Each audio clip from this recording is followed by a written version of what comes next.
Welcome to another Telltale Books video. I'm Greg, and I'm going to continue my series of reading Robert Silverberg here, trying to read everything I can get my hands on by Robert Silverberg.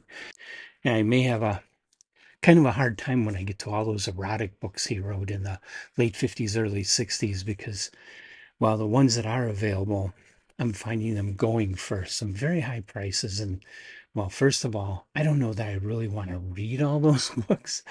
They're not really what I'm into. And also,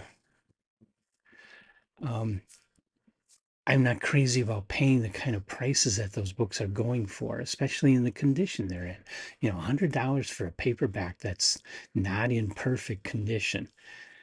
And it's really old, so the pages are starting to come loose. And I mean, that's just insane. People need to start saying no to the dealers that are selling those prices, and the eBay auctions. People need to draw a line and say, I'm not going to bid higher than like $30, $40 for this thing. Anyway, off my soapbox to the story. The story here is the Dessicator. And I was able to get a hold of this one because the Dessicator, his 11th story by my list, was published in the May 1956 issue of the original Science Fiction Stories, a regular 1950s science fiction magazine. And no, the cover is awesome. It's one of my favorite magazine covers ever. I really love it. It's by Ed Emshwiller, but it's not for the Dessicator. It's for Isaac Asimov's Living Space. Let me look once and see if the Dessicator. I don't think the Dessicator had much of an illustration with it. Page 130. I'm not remembering, so it definitely didn't stand out in my mind. Whoa, way at the back of the magazine. Yeah, it's just this tiny little like spot illustration by somebody named Luton or Lutton. Um, it's okay. It's just okay. And I've never heard of of Lutton as an illustrator before. He's a new one to me. But love the issue. Very glad I got a copy of this in such great shape, especially for Living Space and the Ed Emshwiller cover. But that has Robert Silverberg's The Dessicator in it, which is what I'm talking about here. And yes, I'm finally getting into it. It is only a short story, and in it you have Martians, people that evolved on Mars. Okay, lead character is Murnish, and he's a Martian inventor.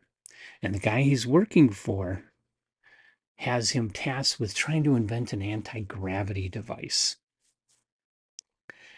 And he builds it, but finds out it's not negating gravity. What it's doing is drying out all moisture, which on Mars, a desert world, the assumption in 1956 is there is no water on Mars, or not much water on Mars. And I think that's true today.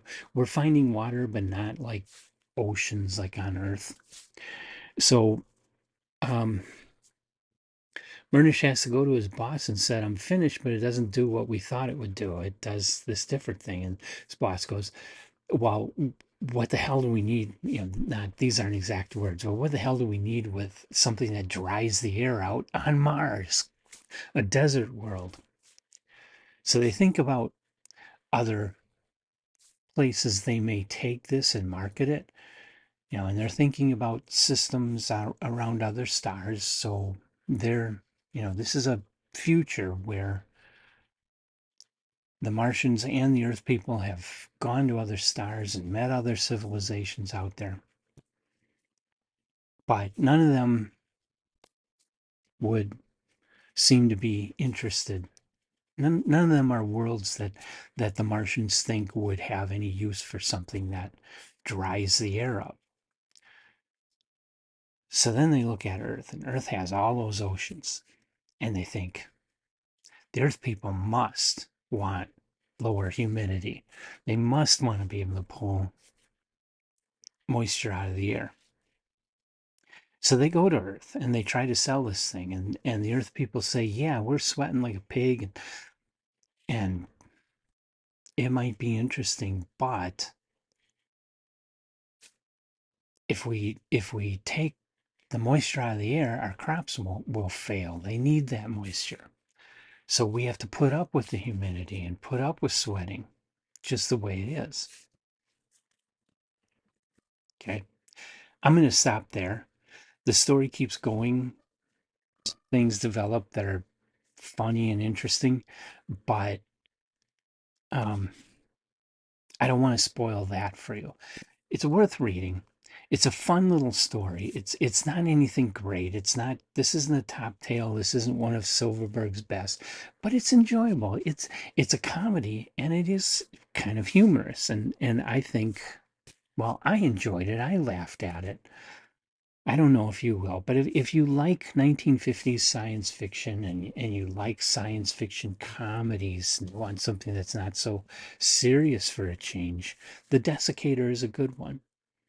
I think as far as I know, the only place it hasn't been reprinted and the only place you can get it, and the main reason I went ahead and bought this right away at a time when I'm trying to cut back on my book spending, the reason I did this was because this is the only source of this story. Now, of course, there are PDFs online of that issue of the original science fiction stories, so you can find it for free. But I wanted that magazine for the illustration too.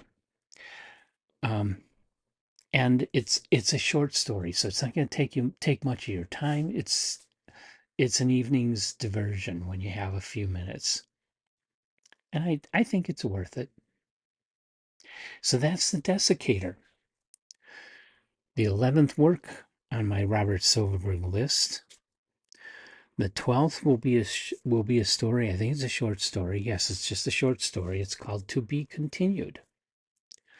So, what did you think of it? Have you read The Dessicator? What did you think of it? Leave your comments in the comments section of the video for everyone to appreciate.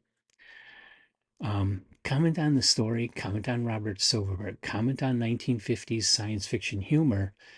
Don't comment on my production qualities. I'm doing the best I can, guys.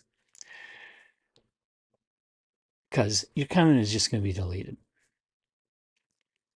if it's not pertinent to the story of the Dessicator. Or you could talk about Ed Emshwiller. If you have stories about Ed Emshwiller, I would love to hear that. So, anyway, come on back and join me for To Be Continued and all the other stories and authors that we talk about here on Telltale Books. Till then, hit the like button and hit the subscribe button.